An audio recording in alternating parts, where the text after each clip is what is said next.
Hi friends, இன்னைக்கு பார்த்தீங்கன்னா சென்னைக்கு டெல்லிக்கு மேட்ச்சு. இந்த மேட்சை பார்த்து சென்னை பிளேயர்ஸுக்கு பயமா இருக்கோ இல்லையோ, சென்னை சூப்பர் கிங்ஸ் ஃபேன்ஸுக்கெல்லாம் பயங்கர பயமா இருக்கு.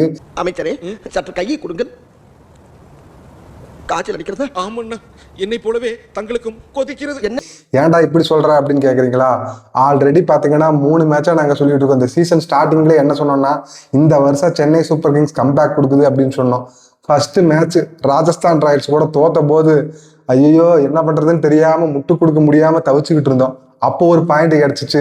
ஃபர்ஸ்ட் மேட்ச் தோத்த பிறகுதான் நாங்க கப் அடிப்போம் அப்படின்னு சொல்லி ஏதோ ஒரு முட்டு கொடுத்தோம். சரி, 2வது மேட்ச் பஞ்சாப் கூட விளையாண்டோம். அப்பவாவது ஜெயிச்சிருவானுங்க அப்படின்னு சொல்லி நாங்க கம்பேக்னா என்னன்னு நீங்க பாப்பீங்க அப்படின்னு சொல்லி ஓவரா பில்டப் கொடுத்தோம். ஸோ அப்போ பார்த்தீங்கன்னா அந்த மேட்சும் தோத்துட்டானுங்க.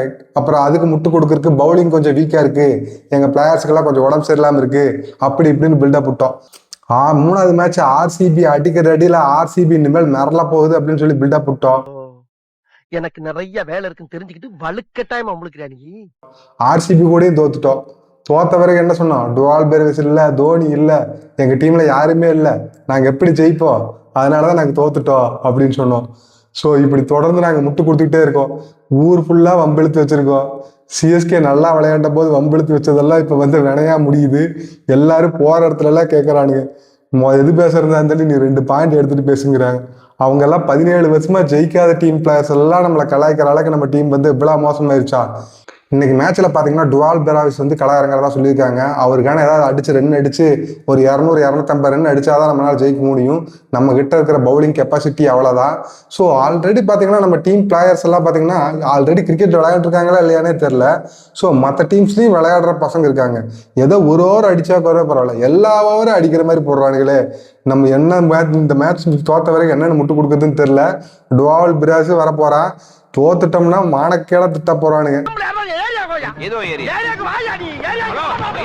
துன்பமான நேரத்திலேயே ஒரு இன்பமான விஷயம் என்னன்னா, இந்த மும்பை இந்தியன்ஸ் பயல்களும் தோக்கறதுனால நமக்கு ஒரு சந்தோஷமா இருக்குது. அவனுக்கு எதுவும் பேச முடியாம தவிச்சிட்டு இருக்கானுங்க. அவனுங்களும் ஜெயிச்சுட்டு இருந்தானுன்னு வச்சுக்குவேன், எந்த ஆண்டாக முடியுமோ அவனுக்கு தோக்கிறது தான் இப்போ எங்களுக்கு ஒரே சந்தோஷமா இருக்கு. என்னைக்கு வெற்றி அடிச்சு சந்தோஷம் அடைய போறேன்னு தெரியல. எங்க பார்த்தாலும் ரோட்ல போராட வார இடமெல்லாம் பார்க்காம முதல்ல ஜெயிச்சுட்டு பேசுங்க அப்படிங்கிறானுங்க. ஒரு வெற்றியாவது அடைய மாட்டோமா அப்படிங்கிற ஏக்கத்துல வந்து இப்ப சிஎஸ்கே ஃபேன்ஸ் இருக்காங்க. மற்ற டீம் பிளேயர்ஸ் எல்லாம் எங்களை பார்த்து கேட்கறாங்க, என்னடா 1 2 3 எண்ணிக்கிட்டே இருக்கிறீங்க அப்படின்னு சொல்லி, அடிக்கிறக்கா அப்படின்னு சொல்லி கேட்டுட்டு இருக்கானுங்க. 3 அடிக்கு மேல போனா திருப்பி அடிக்கிற மாதிரியே என்ற நான் பாட்டுக்கு எண்ணிக்கிட்டு இருக்கேன், நீ பாட்டுக்கு அடிச்சுக்கிட்டு அடிக்கிறமா அடி வாங்குறமான்னு இன்னைக்கு மேட்ச்ல தான் தெரியும். இன்னைக்கு வந்து பாத்தீங்கன்னா டுவால் பெராவிஸ் வந்து ஆடுறதா சொல்லியிருக்காங்க. அது போக பாத்தீங்கன்னா கேப்டன் ருத்ராஜ் கேட்